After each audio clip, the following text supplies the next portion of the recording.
Hey everyone, a quick note about national security and alliance building. As you know, we live in a multipolar world. It's no longer a unipolar world.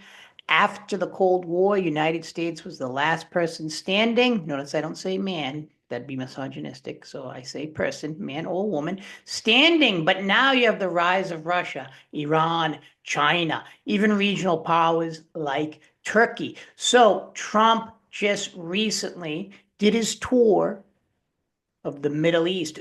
Interesting developments because a lot of people have been arguing, myself included, from a national security perspective, has Trump been pushing allies against us with his tariffs and other rhetoric, strengthening maybe countries to get together against us to a certain degree? I mean, Canada itself just said, we can no longer count on the United States, and now it's switched to buy some heavy military equipment from South Korea. But is his Middle East tour is the goal to build alliances? And one of the big things from that isn't just, getting uh, Middle Eastern countries to buy our weaponry, but to lift sanctions on Syria. Is there a new U.S. Syrian alliance? 13 years of brutal civil war, and other powers were involved: Iran, the United States, Russia, etc. I don't like the word civil war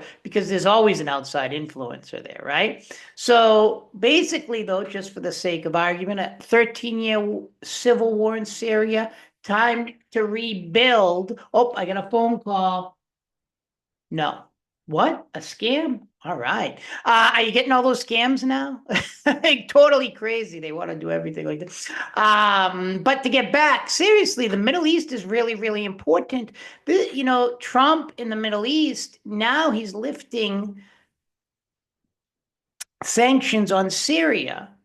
And you got to really think what, to get into that Elon Musk thinking, what Elon Musk, what does that mean, right? So basically, now you can travel to Syria. But I also think this was a big win for Turkey, Saudi Arabia, and the others that were pushing Trump to go towards Syria to help rebuild Syria and to get an ally in the region.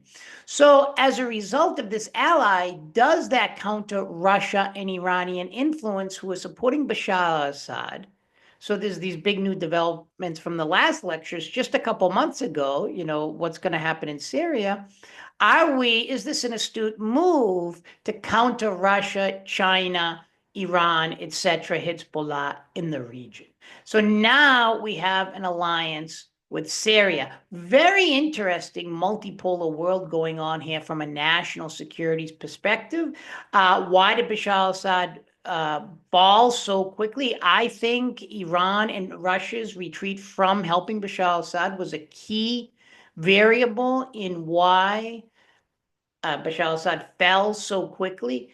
And it's an interesting development because now we're going to make inroads into Syria. So as far as the alliance goes in national security, now you can travel to Syria if you want to go. Pretty interesting developments. So the United States is trying to solidify those alliances, even against Israel, that does not want the United States to be as tied to the Gulf states, particularly Syria. And I believe, you can correct me if I'm wrong, Bibi in Israel was against us lifting sanctions. But regardless, we're lifting sanctions in Syria. We have a new ally in the Middle East. And what will that mean to a multipolar world and countering Russia, Iran, Hezbollah, etc., Chinese influence in the region? Thanks so much for coming out, everyone, and listening to A Multipolar World.